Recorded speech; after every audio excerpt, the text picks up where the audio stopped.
Welcome to Nick's Vancast. Thank you for having me. Hey, thanks for coming on. Man, we met a couple years ago, right? I think on a G tour or something like that. Yeah, I think we were on the East Coast.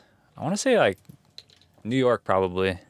Okay, I feel like, were you a drone operator at that time, or am I thinking of somebody completely different? I had my drone with me. I was filming with Blizzy. Okay. I had my DSLR-M drone. I was flying in New York. Definitely shouldn't have been flying in New York. Yeah. How'd you get linked up with Blizzy and them and come through? Yeah, I don't condone this, but sneaking a camera into Bill Graham. I mean, everyone does. Everyone does. That's how you get your start. So Yeah, I brought the camera into the Bill Graham Civic Auditorium in a cereal box. In a cereal box. Yeah. Okay, and not many people do that, but that's okay. That's tight. Yeah, I probably didn't have to go that far, but that's what it was. Yeah. They went through your bag and they were just like, oh, cereal. That makes sense. And Yeah. they're just. I hot glued the cereal box back shut. And they were laughing. Security's like, "You gonna eat cereal in the venue?" I'm like, "Yeah." What kind of cereal was it? Was it? I don't know. Good enough, I guess. Yeah. Cheerios. Wow, that's insane. What about you? Yeah, how'd you end up on that tour? And dude, you're doing so much stuff, but we'll start there. Yeah, man. I mean, that's been a big part of, like, I guess my career has been working with G and stuff. How did I get on that tour? It's just a web of things, you know. Well, I mean, I guess it kind of starts with my homie Mark Bull. I think that's how you pronounce his last name. I did he had an artist that he was working with named Superboy, and I photographed Superboy's cover, and they really liked it. And I worked with Super like a lot. And then I guess Mark Bull got a job at Empire, and then he was just kind of connected with like a lot of people, and he was in Chicago at the time. And then Matt Geffen, who was on G's team, who was an intern at the time, reached out, and he lived in LA, reached all the way out to Mark if he knew any video people. And apparently they had never met, but they, the internet connects you in a way. So reached out to him, then Mark gave him my information. And it's funny because I was living in Atlanta at the time. I had left Chicago to go work at an ad agency. And so yeah, it's just a weird like little web of things. And they reached out to me, G's team, and they were like, yeah, we're looking for a LA-based video person, yada, yada. And I was like, that's crazy. I'm moving to LA in a week. So I was like, if that works for you guys, that'll work for me. I was leaving my job at Havas at the time, and just leaving Atlanta as a whole, moving to LA. I just came from Chicago. It was a lot. And I flew in to LA, met the team, met G and all that, make sure you kind of mesh well. You know, if you're living with somebody on a tour bus for, 3 months, you probably should click. You know what I mean? So before we did the tour and all that kind of stuff, I met with them at Sir Studios doing like rehearsals and all that kind of stuff. Met Blizzy there, met Quiz there, met the whole team.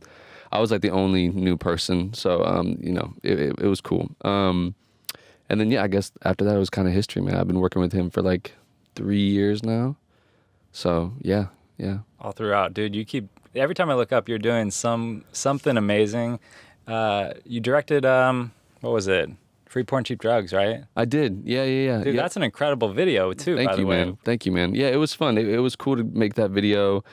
That was over COVID. So that was like, I remember making that video. Was it over COVID? It was over COVID, right? Yeah, probably. I think that was the time Yeah, because that's when he made the whole project. Yeah, so I just remember making that video just being like, happy to be working, happy to be around people. It was a pretty run and gun shoot. Just kind of like the whole vibe was, the whole video was just like a vibe and energy and just cool visuals and stuff like that. It was cool, man. I was just happy to be working around people because COVID was tough. So yeah. Yeah, on a lot of content creators for sure. Yeah. Where'd you guys film that? The mountains, those colors are beautiful. Everybody needs to see that video. Well, shout out to the colorist, Chris Lamb. He's sick. We went to Malibu. I can't remember the one location with the mountains, but we went to Point Dune. Point Dune or Point... Yeah, it's Point Dune. And we shot like a lot of stuff out there. And then the car we actually rented for that shoot, we got it on Turo and all that kind of stuff, and it broke down on the way back. So then I think we had to postpone the rest of like the night shoot and do it the next day. So that was a little hiccup, and we were stuck in Malibu with like no phone service for like 3 hours. It was a lot, but it was cool, man. Yeah. What a way to start your career in LA, though, dude. Yeah. I mean, I had always come out to LA and enjoyed it, and I always came out to LA and just naturally got like a lot of work here. You know, I love New York, but I just never really like got the footing there. I went out there a few times for gigs here and there, but LA was just always a place that brought me back, you know? So yeah, I lived in Chicago like 6-7 years. Kind of hit the ceiling, you know? I love Chicago and I love the creatives there. And it molded me to who I am and all that kind of stuff. And it was cool to be close to my family because I'm from Indiana. But yeah, I just creatively, I felt like I couldn't really go anywhere else, you know? And so then I got a job at Havas. And I actually remember the phone call. I was on tour with Mick Jenkins at the time, but I got a call from Havas, and they were like, "Hey, you know, we'd like to hire you, but how do you feel about moving to Atlanta?" And I was just like, "I think I probably would do that. Yeah, I think I could do that. Okay, cool. We'll give you a call back, yada yada." So it was just really like a 10-second phone call that, you know, put me on this different path, you know. And yeah, then I moved to Atlanta. Wasn't the biggest fan of it. I was only there for a year. I was freelancing for like a little bit prior to my job at Havas. And you think that you want something, you know, you see your homies working at these ad agencies or doing this or doing that. And everyone posts like all the great stuff online, but they don't really show like, you know, the hardships of working at an agency and stuff. So I wasn't the biggest fan of it, to be completely honest. The team was cool. I learned a lot. I tried not to be like pessimistic in any situation, and take away like what I can from it.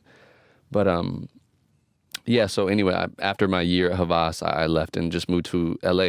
And I planned on moving to LA just on a whim. I didn't have, you know, I just didn't really have anything. So the G thing really helped a lot because it just gave me consistent work right out the gate. And I work with people to this day that I met through G. And then in this right here, I wouldn't be on this podcast if I didn't work with G. So just a lot of things spawned from that. So yeah, man. Dude, that's amazing. Isn't it cool to really look back at your journey and think, if I'd gone that way, it goes that way, and so forth. But yeah, there's a lot of times I think back and I go, well, if I had done this, this wouldn't have happened, or this would have happened differently. Yeah. I mean, when I moved to Atlanta, I actually kept my lease on my apartment. I loved my apartment at the time. It was cool. It was like 2 floors. It was in Pilsen, 18th and Halsted, like Arts District area, really cool. And I love my neighbors. My homie Floyd lived there. Zoe lived there. Just all that block was just super familiar, super comfortable. So actually, I kept my lease when I moved to Atlanta. And then, because I planned on moving back to Chicago, and then kind of this last minute decision. I had a gig in LA, and it was in Long Beach, and I woke up at like 6 or 7 a.m. before the gig, took an Uber all the way up to Silver Lake, went and looked at an apartment, and met the roommates and stuff at like 7 a.m. I was like, thank you guys for doing that. You know what I mean? Because I was just visiting, and it's the only apartment that I looked at, and then I left. And they texted me like 30 minutes later, like, "Hey, you know, we like your vibe, whatever. You're more than welcome to move in.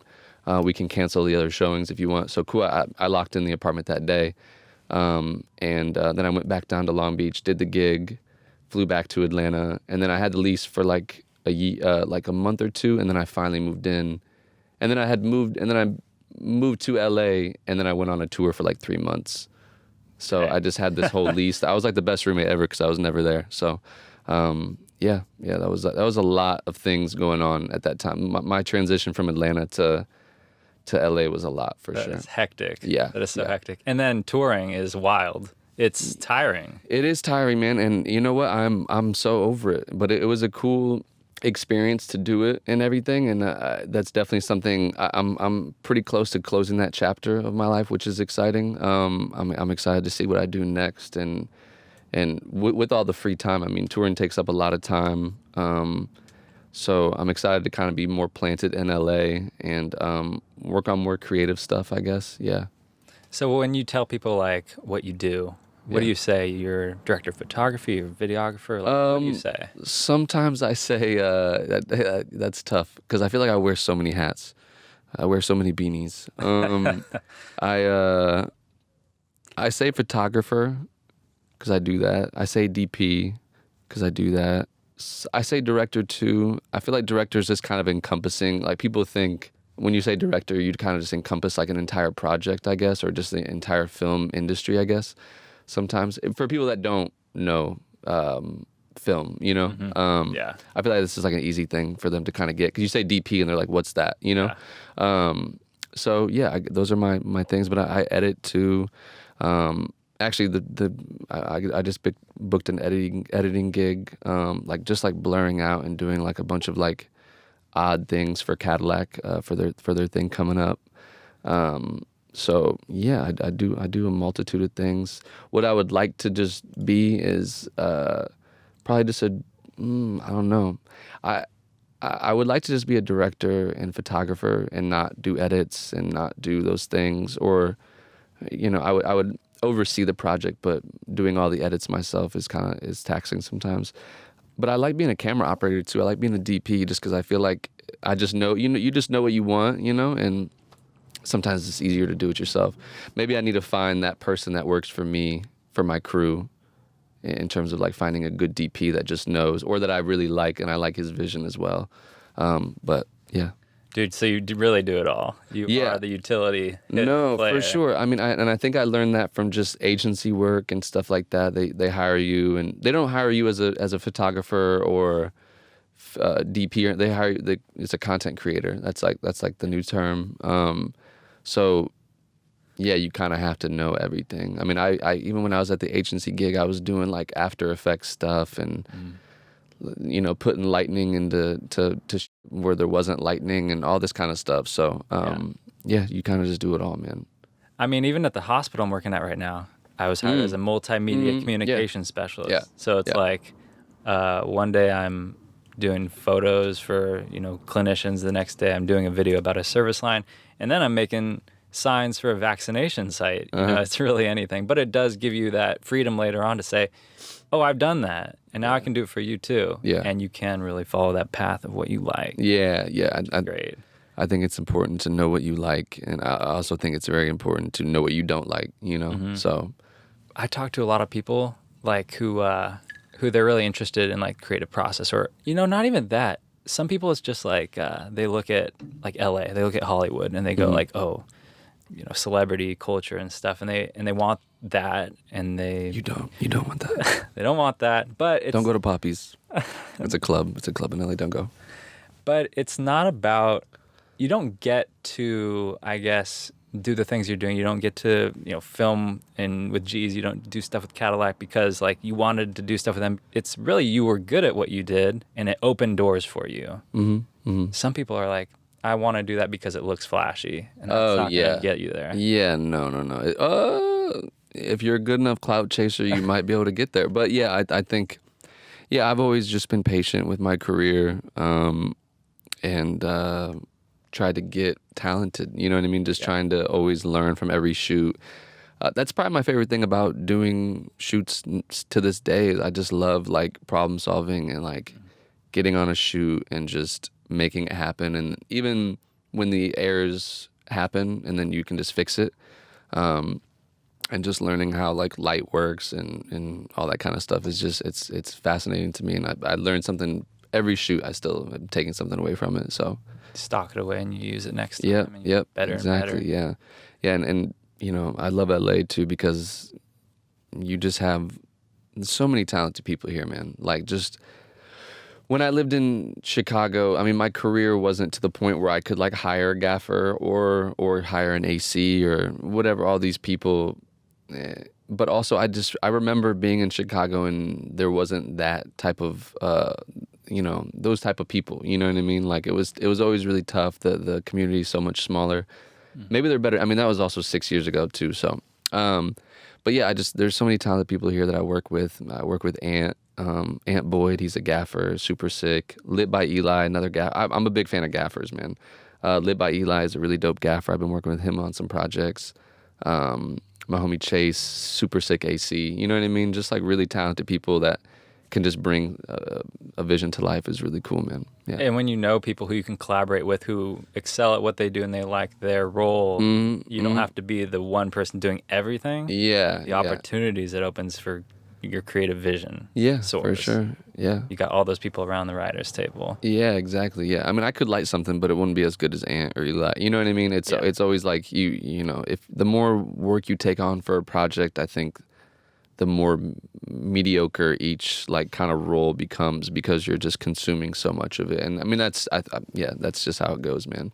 Do you ever work with clients who don't understand like how long something takes or how many people like it takes to do something? Like sometimes people come to me and be like, "Oh, I just want this little video, this little 5-minute thing. It's so easy." People say that. Yeah. Big thing. Yeah, I think you know what? I've gotten to the point now where I feel like I've been able to avoid that recently since moving to LA, and I think it's just how you present yourself and stuff like that. I think if a lot of clients come to me now and they're like, "How does this work?" And then they're kind of all ears, which is nice. Sometimes they try and squeeze like a little bit extra, which I think is just normal, you know.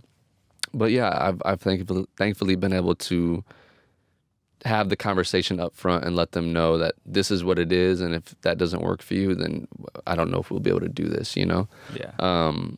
So yeah, that's been really nice because I did deal with that a lot early on in my career, but I think that was just me not being able to communicate as well or being honest about a project, or maybe me not even really fully understanding the scope. And then I said, yeah, that's doable. And then I went and did it, and I said, holy this isn't doable. I apologize. So, yeah, I think, it's gotten a lot better. It's like setting expectations, being able to bring non-creatives along for sure. what goes into a project. For sure. Yep.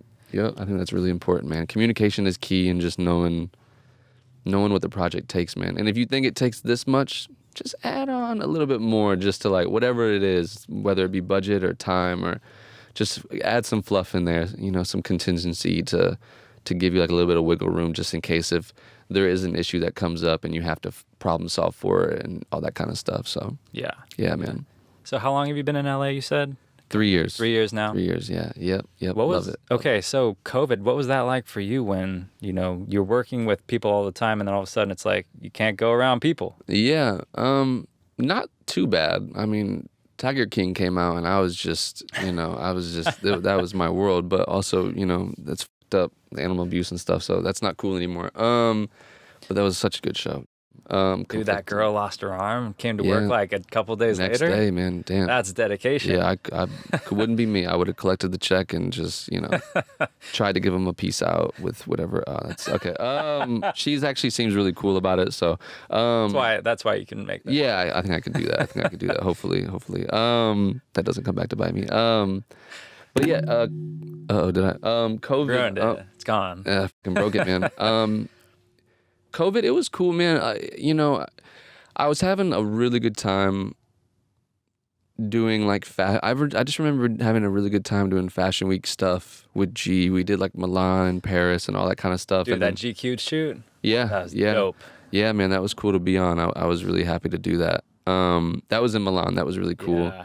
And I that's the one thing I loved about touring, man, was just going to new places. But anyway, yeah, there was, our lives were overstimulated for sure, like just to a certain degree that was just like insane, we were doing so much, traveling so much.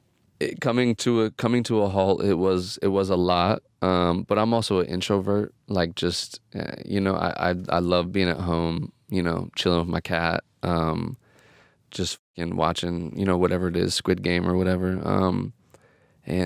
So I appreciated COVID for I try not to be super pessimistic. Obviously it's a pandemic and that's horrible, but my situation out of everything, it was probably the best situation. I was living in this small unit in K-Town. It was cozy, it was comfortable. Yeah, I know a lot of homies that tried to apply for unemployment and they couldn't get it, and that was for whatever reason, I don't know, and I applied and I got unemployment, and I was able to pay my rent and have a good amount left over, to be completely honest. I was chilling. I bought a couch. I was having a great time. I was at home, so I literally bought a couch. I was like, I need a good couch to sit on, because this is where I'm at.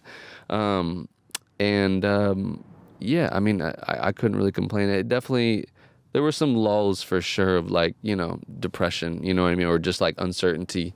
But overall, I had a couple projects here and there, like So yeah, I kind of just made it by. I know a lot of people that just had to move back home and didn't have any work and this and that. So like, yeah, I fostered a dog. I mean, I had a good time. I was trying to make the best of it.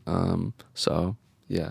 I was fortunate to get unemployment too, but Nice. what happened was I was going to start the job I'm at now, and I left this job I was at. I was doing video work for this tech company up in the Bay. They make sensors, like damage control sensors for like aircraft and spacecraft and whatever. Sick. But I didn't like it, and so Yeah. I knew I was. I'm sorry. What were you doing there? Like I was like just the full-time videographer, but then they're like, oh, you have to actually start learning engineering so you can make videos about our engineering process. I'm like, Okay, you didn't hire an engineer. Yeah, You that's hired a odd. video guy. Yeah, So, wow. yeah, I was a little small company full of, nepotism and stuff. And Yeah. I was like, I'm out of here. So this job, this hospital, they're going to hire me. And they said that. And so I wanted to get the van converted, and I was going to take it to Colorado. And this was March 2020.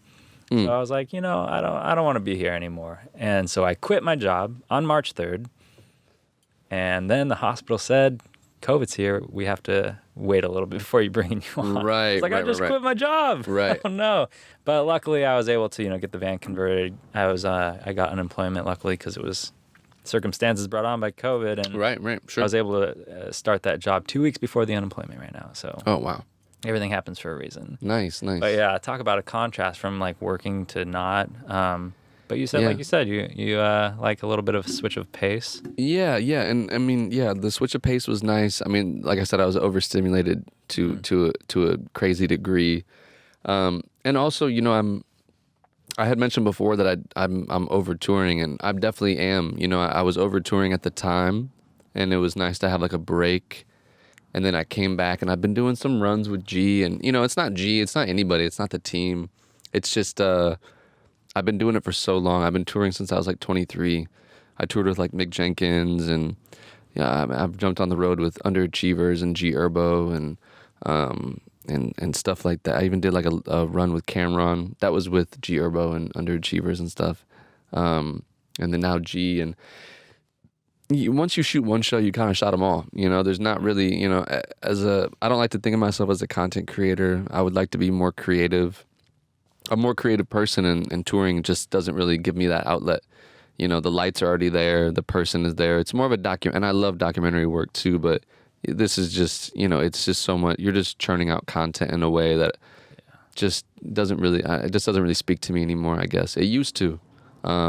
So, I'm excited to close that chapter. I'll still jump on the road like a little bit, but we'll see when the time comes. I don't know if I'll do I don't know if I can do another 2-month stint or 3-month stint. I could do like a week, and then I gotta, my cat, he needs to be fed, that kind of thing.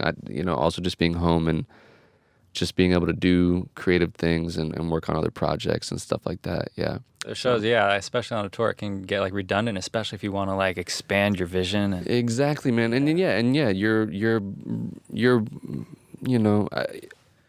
as a photographer, filmmaker, director, whoever you are, graphic designer, you're consuming someone else's brand and kind of spitting it back out with your spin on it. So even to this degree, I'm just taking what someone else wants for the most part and giving it back to them. So it's still just not even me. Like none of it's really what I would want, if that makes sense, creatively, if that makes sense. It totally does. Yeah. I haven't thought about it like that, but yeah. Yeah. It's not like your own like original content. No, it is, not but at it all. isn't in a way. Yeah, for sure. It just has like your little spin on it, Wow. your little sound design, whatever touring. That's how the tour videos are now, just super like, just loud and, that kind of thing. So, and tons of cuts, and everything has like a fight scene or something. Yeah. What am I looking at? Yeah. You have no idea what's going on. You're like, this is hype. I'm gonna go, and then so. Yeah, man, I'm excited to close that chapter, man. So hopefully I can do it. It's hard to say no. I've been talking to some other people. Saying no is tough, man. When a job is presented to you and you have the time. Well, it is fun. It is a lot, and like you said, you are just kind of spitting out your spin on someone's vision and stuff. Yeah. But I mean, can you talk about that for people who don't know or haven't done like touring and stuff, like what's that overstimulation like? What is it like for you in your own role, not as the person singing, but like what's a tour like for you? Describe like that overstimulation. What's the tour life for Bryan Allen Lamb? It's pretty fun. I have a lot of fun, man. I really do. I think it depends on the crew that you're around too. I mean, G just has such a great crew. I love Anna and Kata. Anna is his stylist and Kata is his makeup artist, and I miss Tristan, who was or is his photographer. He was about to get his visa to America, and then COVID hit, and now he's back in Australia and all that kind of stuff. I don't know when he's coming back, man. But the crew was just so cool, man. You know Blizzy and Quiz and all of them. Everyone's really cool and chill, and they're my homies for life. The camaraderie that tour brings you is probably the most special thing. Like I could not see Blizz for 10 years, and I'll see him, and we'll pick right back up. Yeah. So that kind of thing is cool, man. But the overstimulation, just like I don't know, man. That's a tough question. How do I describe it? Can you describe it with like a moment that you were like, whoa, we're like going on like every day? You got like a couple nights in different cities back to back. Man, I don't know if I can. I think it's just an experience that you kind of have to. I mean, so many people want to experience the tour life. I know like a lot of people like want to do the road thing, or photographers and video people. And that's how like a lot of people get their start. I definitely think it's a fun experience, but yeah, it's groggy. I would drink a good amount of the time, just because it's just the environment that you're in. If you smoke, you'll probably smoke. You know what I mean? Like whatever. Just all the parties and people bringing around girls and all that kind of stuff. I mean, it's just a lot of stuff, man. It's just a party. Like again, depending on the tour. I mean, if you're on tour with, I don't even know, like I'm trying to think of somebody chill. Yeah. I can't right now, but Right. yeah, it's just. Totally, it can be different for the person for you're sure. with.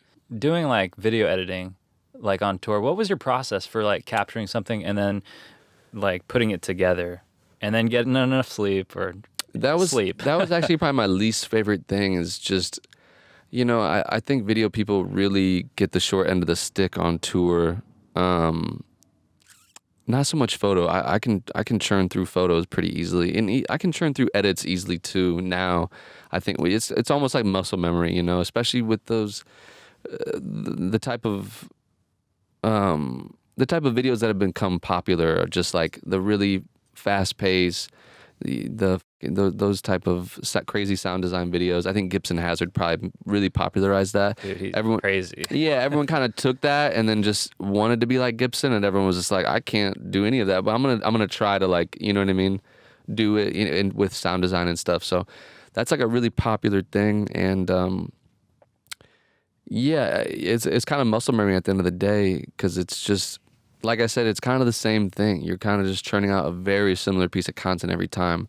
And I tried to have fun with it too, but at the end of the day, I mean, you're on tour for 2 or 3 months, every maybe 5 shows, 4 shows, whatever you work out with management or whoever, then you churn out a video. So it's like you do all those shows, and then right after the show, you dump the footage, and that's when everyone else starts to like have fun or go to sleep, and you can't have fun or go to sleep because you're locked in this. So Yeah. I've been shooting all day, and now I'm dumping footage and organizing it and backing it up on another hard drive, because if something happens to that one, then you're kind of then you either start the edit right there and optimize the footage, or however you do it, render it, whatever, and then you start the edit, and then you start it and can continue it the next day and do it however long you need. Usually they want you're just creating a quick little piece, and then you send it to management and the artist, and then they chat about it and give you notes, and then you give them back the next one.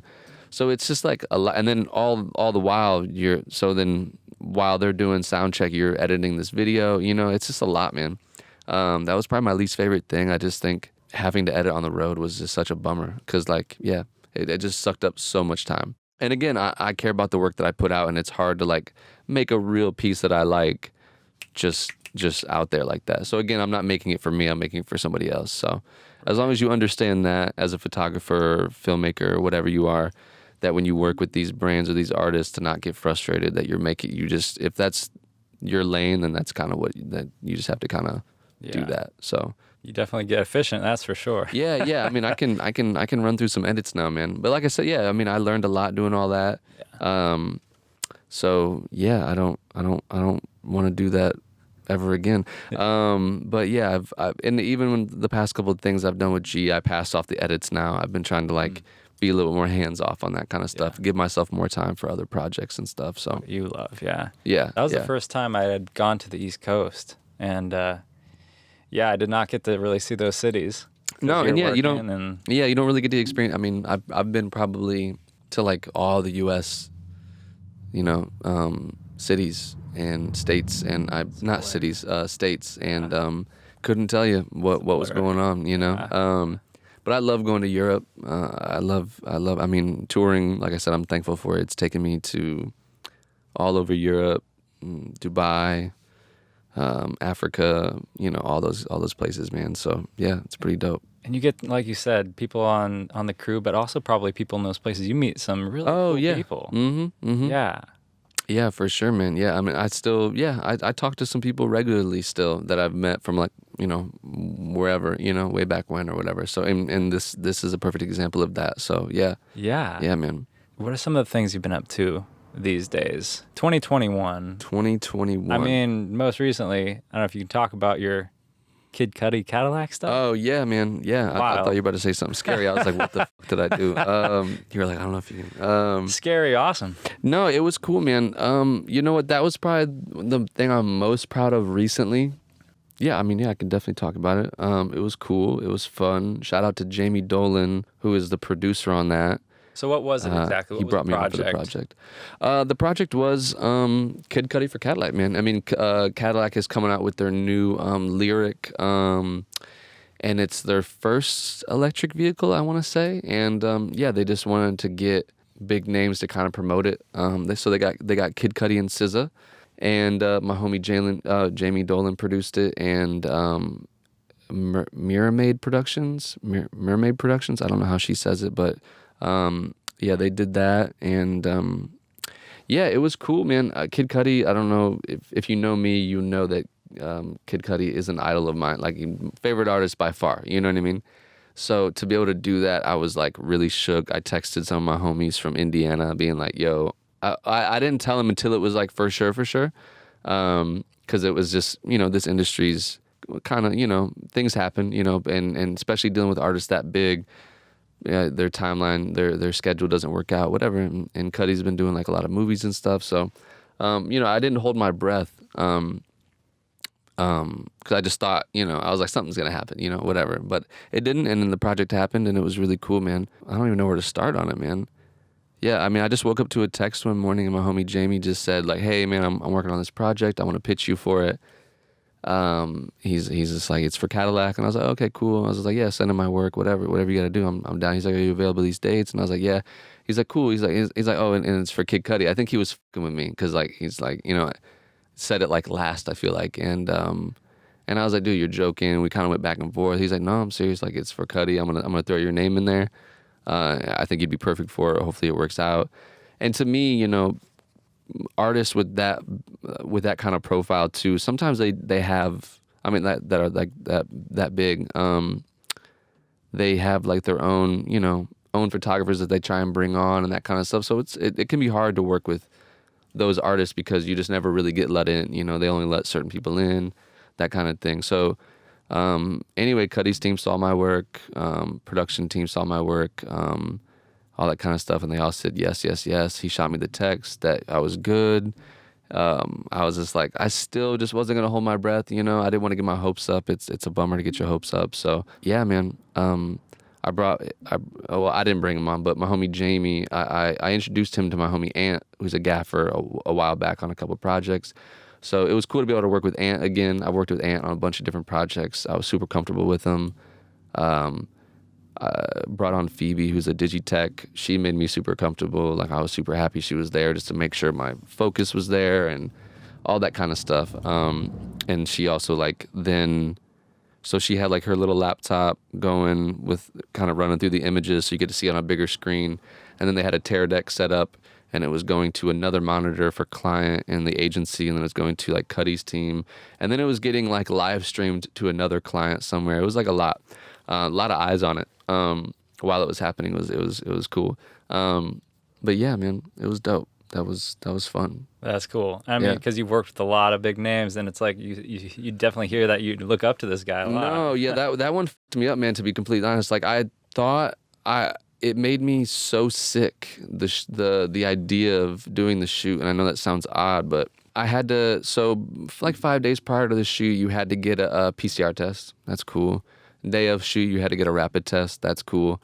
I actually went and got a rapid test maybe the day after my PCR or the day before my PCR. So I took like 3 tests like in a week. I was just like in my head, I was like, I don't feel very good. You know, I was like kind of just, I made myself sick. Like, if that makes sense. I don't know if you've ever been so nervous or stressed to that degree, but I could have worked with any other artist and I would have been fine. Jay-Z, Beyonce, whoever, and I would have been fine. But just like, it just messed me up mentally, man. Like someone that I looked up to for so long, just like, I was going to be able to work with them. And I was like, something's going to happen. You know what I mean? I was just waiting. And at the end of the day, I was like, COVID's like the only thing that can happen right now. And I was like, I feel like I have it. You know, you think the worst. And so I just wasn't feeling super 100, but I didn't have it. So it was just all in my head, dude. I was going fucking crazy. Swear to God, dude. Yeah, I would be too. I was literally going insane for like a whole week. But yeah, man. Yeah, it was cool. He was a great guy to work with, Cuddy. Super quick, man. We only had him for, I think we only had him for like 2 or 3 hours. And then I know that he came a little bit late because I think he was coming from something else, like not out of his control.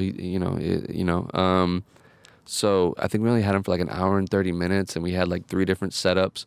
But prior to him getting there, we set up at like 8 a.m. and he didn't get there till like 4 p.m.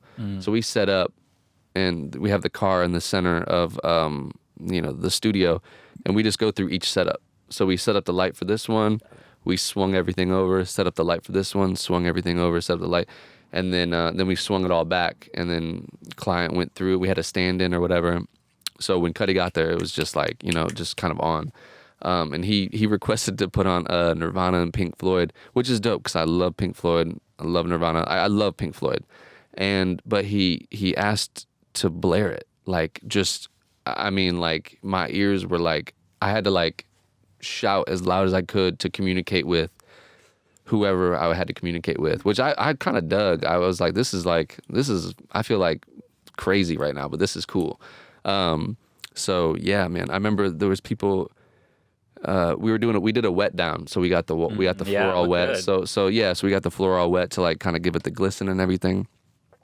And I just remember shouting at the wet down dudes because they just couldn't hear me. They were all the way like in the back wetting it down. I just remember like shouting and then looking at Cuddy and be like, yeah, okay, cool, so good. And then I'm like shouting over here too. I'm just like, dude, this is like, I loved it, man. It was a lot of fun. So everyone was happy with it, man. Client liked the images. I liked the images. It would have been cool to be like a little bit more creative, but Cadillac, they wanted the wheel turned a certain way, and they wanted it to be photographed in a certain way, so I had to like sit on an Apple box for all the photos, so like you're not too high, you're not too low, that kind of thing. But yeah, man, overall it was, I was super happy to do it, super blessed to be able to be in that atmosphere and be in his orbit, so. I mean, the images were beautiful. Yeah. Did you know his hair was going to be red? I didn't know his hair. Someone had mentioned his hair was going to be red, and you know what? I didn't know that. We had a light setup. We had a different light setup that I actually liked more. And then some people had other opinions, and that's cool. So we kind of switched it to we tried a few other things, and then we were just like, let's just do a bright white light. The space was interesting. The fucking ceiling is lit in a certain way. I'm glad I liked our original light setup, and then other people had some opinions, so we had to switch it to like just a regular white. But then he showed up with his red hair, and I'm like, it's probably good because the other one was like, we had like a slight magenta cast to it. It was you would have to see the image. But Ant was like standing in with like his iPad, like dialing in all these colors and stuff. I really liked that light setup, but I don't think it would have been as good since his hair was red. So I think the white light was cool, man, and that's what we landed on. So it was dope. Yeah, man. Sure. Yeah, man. I think his hair is purple now or green. He's been going through some colors, man. So yeah, man. I love Cudi, man. And it's crazy. Actually, I got a tattoo of one of his song titles like a month before that happened, and I'm just like, I don't. Yeah. Everything happens for a reason. Right. I think we put it out there in the universe, man. It was odd. Well, congratulations on that. Mm-hmm. You talk about like, people, there are clout chasers for sure, and people want to like get close to this celeb or that or whatever. Yeah. But I think it's cool because what you've been doing is you've just been working so hard that you set yourself up to be in a position where you can work with people who you look up to. And I think so, man. Yeah, I mean, I like to think that. I don't think I'm a clout chaser. Not at all. I don't own any. I'm not a hype beast of any sort. I've never owned Supreme. Never owned any Yeezys. I do have a pair of Yeezy boots. I bought them, and then I moved to LA, and I've just literally never worn them. I don't really own any Yeezy stuff. I'm just I like my Dickies, I like my Converse. I do like my Carhartt. I love Carhartt. I'm not gonna do Carhartt though. I think it's important to just not do all of that stuff.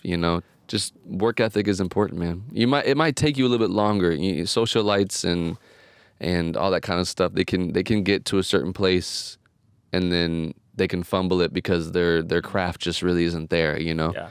They can fake it to a certain degree, and then it's tortoise in the hare kind of thing. So I've been patient. It used to get to me. It did. I remember seeing other photographers and this kind of thing, and same time being like happy for whoever it was or whatever, but also being like, why, you always wonder why you're not in that position, and I think I'm in a great position now, so I think it's always cool just to kind of be calm and just kind of trust your gut and trust your work. So yeah. That's huge. Yeah. And once you start doing things, that opens doors for more, like we said before. Yeah. And it's so true about patience, trusting your instinct. Yeah.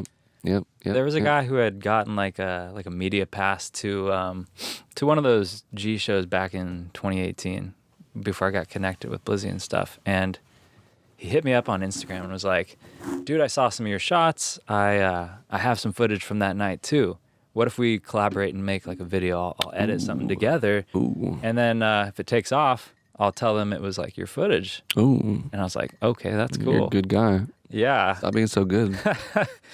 I was stoked, I hadn't had like a lot of opportunities with people like I really looked up to before. And so he's like, yeah, I'm going to Dropbox you my footage so you can see what it looks like. And I was like, cool. When I get home from work, I'm going to send you my stuff too. I'm just going to get straight trash. Straight trash. Nice. Yeah, he was backstage and this footage was just terrible, shaky. He was backstage though, man. He was backstage. So that's all you need. Here's the dilemma. You go, well, he's there, but then you trust your gut. And I hit him back and I was like, I think I'm going to hold on to my footage. I was like, thanks anyway, but like, I'm good. And I just told him no. And he was kind of mad. He was like, all right, whatever, bro. Yeah. And like 2 days later, Blizzy hit me up and he was like, bro, do you like to travel? And I was like, trust your gut. Yeah, exactly. Yeah, man. Yeah. That's all there is to it. Yeah, man. I mean, you seem like you have a good idea of what you want. You know what I mean? I mean, you're able to do this, so. Yeah. You see people, I mean, not even in my sphere, you see people like, just doing stuff, it's clout, and they just want to like have a certain image about themselves, but are they really happy doing what they're doing? Right. It's like, I work at a hospital. I could maybe stop doing media, go back to school and try to be a nurse, and maybe like make more money or something. Yeah. But would I be happy? I don't think so. No, so you gotta like do it. It's like, would you rather, I was thinking about it the other day. I was like, would you rather make like $50,000 a year doing what you absolutely love, or like $100,000 a year doing something like that doesn't really sustain you and you're not that happy? I mean, I would maybe do the one thing you don't like just to kind of stack up some bread and then come back. I mean, that's yeah, sometimes you gotta take the L sometimes and just be sustainable, So yeah, man. But I also think that you got to be like a little bit like, okay, I'm going to stick with this thing that I love, and I'm not going to go to medical school. For sure. Yeah, for sure. Yeah, man. I mean, recently I've been doing a lot of gear rentals. That's kind of been my side hustle. So that's interesting. I never thought I would enjoy it. I enjoy it though.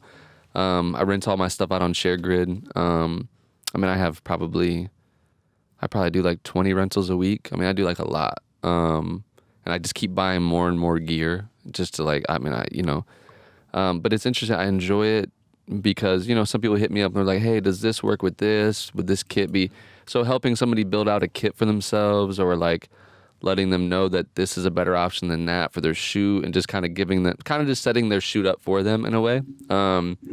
It's kind of fulfilling, because me coming up, I never really had that outlet. I just remember being on set trying to figure it out or make it look like I knew what I was doing, just because I didn't want to look bad. So it's nice to. I've really been enjoying like people hitting me up and like figuring out how, like asking questions and how things work, and then renting some gear and then putting it to use and seeing what they create and all that kind of stuff. So I've been enjoying that for sure. Yeah, that's cool. You get to like a weird way mentor people a little bit. Yeah, it's weird. I didn't think about it like that. I was like, yeah, I'm gonna make some bread. And then now recently, it's been cool to like do that. I mean, I do like a lot of rentals. I rent out all my stuff. I got some Cook lenses, a red.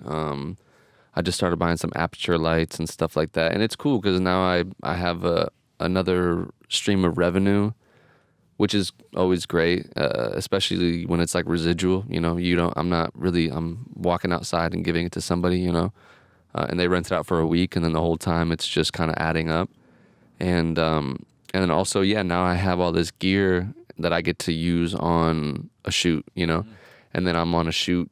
It could be a lower budget thing, but I can make it higher quality or higher production value just because of what I have. So now, no matter what I put my time into, it always has a standard, which is cool, if that makes sense. That was kind of like a goal for me, because I love doing the Cadillac stuff, or any bigger shoots, but it's always cool to work with like the lower budget stuff. Is always cool, man, because you always have a little more creative control, or it's you're doing it with your friends or something like that. So there's always just like a little bit, the level of enjoyment is always just like right there, it's like a little bit better. Yeah. So to be able to enjoy it, and then also to bring in my own stuff, and then have just give it that quality is always really nice. I have a friend who's like the nuts and bolts video guy. He like knows all the specs, and I got a homie like that too. My homie Matt. Don't know. Yeah, Matt. My homie Matt. I literally text him all the time, and I feel bad like just texting him questions and stuff. But I'm just like, buddy, so just tell me, And he's super helpful. Super great dude. He's been an AC of mine a couple of times. I mean, he directs his own stuff too. He wears many hats. And yeah, he knows everything. I'm like, and he owns everything too. I'm just like. It's like, buddy, what are you doing with all this stuff? And I have no idea. So he's an enigma, man. He's cool. So yeah, man, it's dope. Are you renting this stuff out of here at the co-op? Yeah. Dude, can you talk a little bit about this community you're living in? It's incredible. Oh yeah. Okay, that's fun. Dude, you were living amongst all these creative people. Let's have fun. Yeah, man. So I live at Lacey Studios right now. You can Google it. You can come visit me. How would I describe it? It's well, how would you describe it? You just came for the first time, so I mean, I have some words, but dude, it's a trip. Like the way you're describing it is like a bunch of people who are just passionate about all sorts of visual arts. Yes. Living in a community. That's it's like this tranquil place in the middle of this busy city. It is tranquil. That's a good word for that. Okay. And I don't know, you just feel good walking through this place. It felt good, right? Okay. Yeah. Okay, cool. Yeah, no, moving back to LA. So yeah, man, that's probably the best way to. It is tranquil. It is weird. It's tranquil. It's weird. And yeah, it's you come from. We're like 5-10 minutes from downtown. We're like 10 minutes from Echo Park and Silver Lake and the hustle and bustle of all these things and stuff like that. And then you kind of come to like. It's a pretty empty road when you pulled up here. You found street parking like that. That's rare. This is the only like living situation on this block. Across the street is like is an animal shelter kind of thing, and so yeah, it's just all my neighbors just right here. It's cool. My neighbor Alexa, she's a painter. My other neighbor, Simone, she's a photographer. She's really dope. Elliot, he's a clothing designer. And it's cool that I'm able to, ramble off all these names. I mean, there's just my neighbors. A lot of people don't know your neighbors, or maybe you do like a little bit and you don't really click with them or whatever. I mean, I fucking love all these people in this little unit. They're all really talented, man. And I'm actually working with Alexa. She has a show coming up on the 12th. Elliot, he's a clothing designer. I just photographed some of his art projects. Like, he makes like art, you know what I mean? You'd have to see it, but he works with like leather like a lot and does like really cool stuff and makes clothing for like a lot of people and whatnot. So I photographed some of his stuff. Alexa has a show. I'm gonna shoot some stuff at her show for her. It's just cool to be able to do that, man, because like they're all really talented, and I have no problem. I want to work with them, in that capacity. So, yeah, man, it's just a dope. There's I told you that there was what's the animal lady? What the Oh yeah, taxidermist. Yeah, there's a taxidermist dude, that lives that's here, dope. which is an odd one, but that's cool.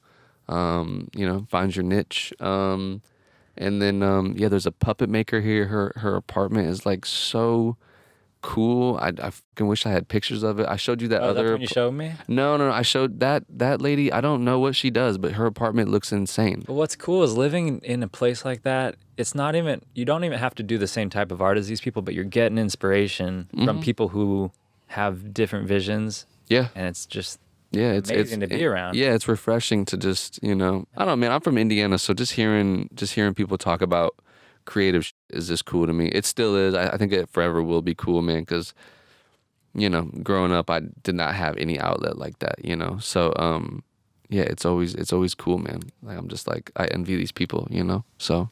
Dude, that's what I really I really miss living in LA. Like, just so many people out here chasing their passions. Go any night to downtown. Yeah. There's somebody playing music somewhere. Yeah. Oh yeah, I've been doing a lot of jazz bar spots recently, or just bar spots that have like live music. ETA in Highland Park I've been going to. Dope bar, and then I think they have music like every night, and it's like sometimes it's free, sometimes like $10 at the door. It's super chill, and then and it's like a divey bar, and like just like cool music, man. It's just cool. And then I went to this spot in Pasadena the other day, the Barclay Bar and Pub or something, Barclay Grill and Pub. Just like this, really, it looked like a Western, just out of a Western movie, like wood everywhere, like bar. And then I think they have jazz like every night, man. So it's just cool, man. I love LA. I do a lot of comedy shows too. I told you about Theo Von that I love. I love listening to his podcast, and I think I've seen him live maybe twice in LA, and it's just cool. I can go online right now and buy a ticket to a comedy show, and it's good comedy. Like, it's for like however much the ticket is. It's like $20-$30, sometimes 15, whatever. And it's just like A-list, you know what I mean? And it's just dope that you can do that. I love LA, man. It's great. So, have you been to the Moroccan Lounge? I have been to Moroccan Lounge. Love that place. I've been there once. I saw Carrie Fode there, I believe. That's where she performed at. Shout out to Carrie. I love you, Carrie. Moroccan Lounge is a cool like little spot. It's like it's the venue, and then there's like go through the doors, and then there's like a restaurant bar. It's like that dark, old timey looking bar. Yeah. Cool. I was there like every week. I love it. They have some. Yeah, there's some cool people come through. Sorry, I yelped. That's okay. I have a question for you. Okay, that's good. This is something I want to ask. Is part of this Vancast. I want to you've shared so much about your creative vision and why you love doing what you do. It's a nice bed, man. What is this? Is this Tempur-Pedic or something real quick? I don't know what it is. This came with the van. Came with the van? Not with the van, with the people who converted it. It is what is it, memory foam? Okay. Dude, I don't like memory foam. No? No, I like you get sucked in and it fucks your neck up. My neck is gone. Yeah. Okay, cool. Dude, when I lived in LA, first I had this pickup truck, and I had built this bed platform. It was out of plywood, and I had one of those 1-inch foam toppers for your mattress that you'd put in your I have one of those right now. Yeah, so I just put this on a piece of plywood though. Oh, okay. Rickety 30-inch wide bed platform made for the back of my truck to go camping. But when I Right. moved to LA, I was renting this tiny little pool house studio. Look at you now. And I just slept on that. Yeah. But it messed my back up. Okay. And then I don't like this because you do sink in. You sink Wants to in be and in the middle. Yeah. Little spring, like a spring mattress. Is this a king or a queen or this is a queen? Queen, but cut a little short, which is okay because I'm a little bit shorter. Yeah. I mean, I'm on a full right now, dude. So it's all good. I need to grow up. Honestly, this is ridiculous. I just move so much, man. Moving beds. Yeah. I'd buy like a new bed. I feel like all the time just because I'm always moving. It's easier just to buy it. So, yeah. Is this real wood? Like what are we talking This is here? wood. It feels real. Beetle kill pine or something like that. Okay. I don't know. I wanted to build it out myself, and my parents were like, "You should probably have someone do it because you don't know what the heck you're doing." Did you do this yourself or no? No. Out in Gibson, Colorado. I saw you tagged them. That's right. Okay, yeah. okay. I will probably go to them once I want to do this, man. This is sick. Yeah. What kind of car are you driving right now? That thing is. It's a El Camino 1985, just murdered out, blacked out. It's pretty cool, man. Yeah. Yeah. It's a gas guzzler. I do want to. I just read somewhere that somebody paid like $30,000, which not that crazy of a price because cars regularly cost like that much. But he converted his El Camino to electric. Oh wow! And it only costs like $30,000. And not to say only, I don't have that money. But as far as doing something like that, I mean, if you want to buy a Tesla or something, you're probably looking a little bit more than that. I don't know how much Teslas are, but I think those are around 40. So I already got minimum. the fuck. Yeah, and I love Teslas too, man. But I already got the thing. So maybe in like 2 years, 3 years, once battery technology is a little bit more up and like you get more range or whatever and all that kind of stuff. I might do that because I love that car, man, and people love that car, and it's dope, man. It's great, but it's not good for the environment. It's not good for the wallet. If gas is like $4.99 right now, I'm just like this is outrageous. So, So thank you for pulling up to my apartment because I didn't. Sure. How is the gas mileage? I feel like this is a lot. Well, it's a 24-gallon tank. I don't know. I probably get like 17 miles to the gallon actually. Oh, so we're like at the same. Yeah, dude. We're like at the. Dude, this sucks, dude. Yeah, I mean. Yeah. Yeah, I rode a motorcycle for like 3 years, dude. Just like I saved so much money because I didn't pay for parking anywhere. No traffic. No traffic. I put maybe $10 of gas in it a week. And it was just cool, like Does it scare you? Dude, I live on the edge, man.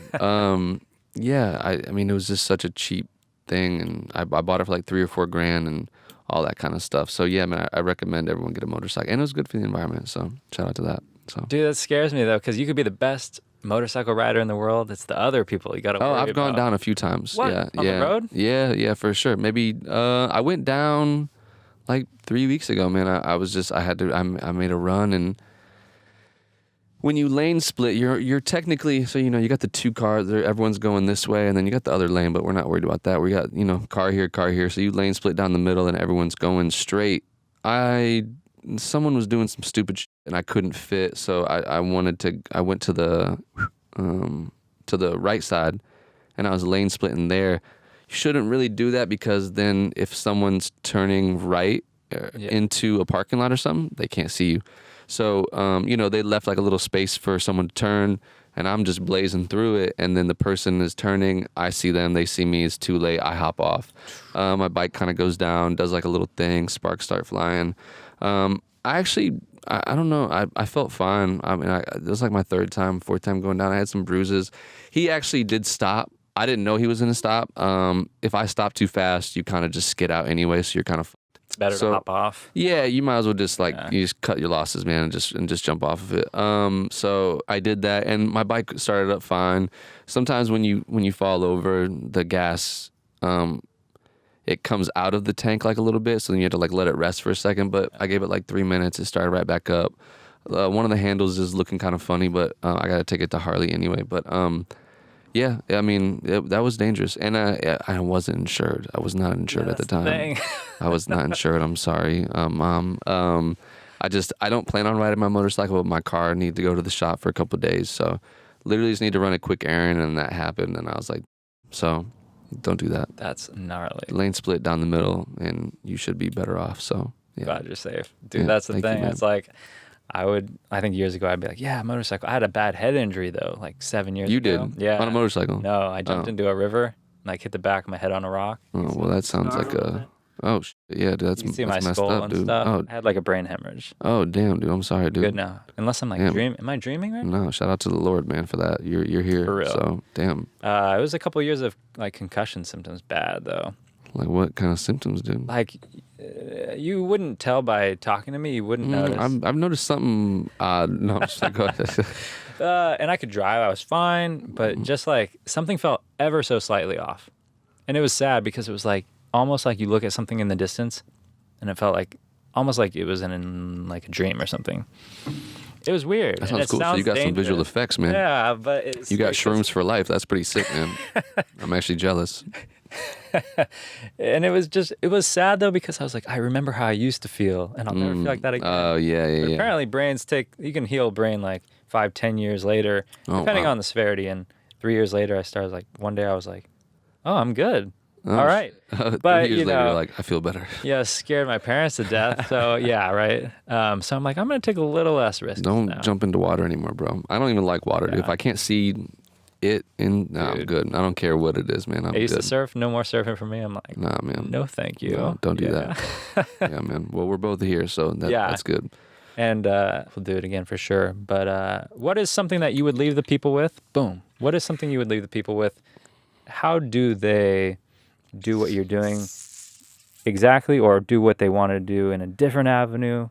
What's the one piece of advice that you've gotten that you would impart to others? I mean, I think we kind of touched. That's interesting. I mean, that's a tough thing because hopefully you enjoy what you do, grind, communicate well. I mean, I think communication is key, man. I mean, and then just actually execute stuff. Like, you can have the best ideas and then not execute it, and it's just like, I mean, go f*** yourself, Like, what are you gonna do? So, can I cuss on this? I've been cussing. Try to get them out sick.